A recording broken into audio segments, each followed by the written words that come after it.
In today's tutorial, I'm going to show you guys how to install and set up your HP LaserJet 4250 series printer on your Windows device. So this should hopefully be a pretty straightforward process here, guys. And without further ado, let's go ahead and jump right into it. So all I have to do is open up a web browser, and into Google, you want to search for HP LaserJet 4250 support. Go ahead and search for that.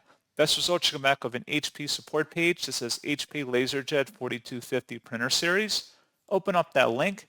And now going underneath the support category, this is software and drivers. Go ahead and select that tile. And then if you expand the driver universal print driver, select the universal print driver for Windows and the download button for that. Once it's on your system, go ahead and open up that file to extract the contents, and then just scroll down and double click on the application file in there that says install.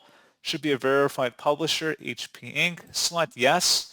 Accept the end user license terms, and then just proceed with the installation depending on your preferred connection type with your printer, and that's all you have to do.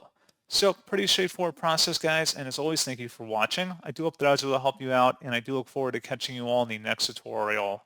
Goodbye.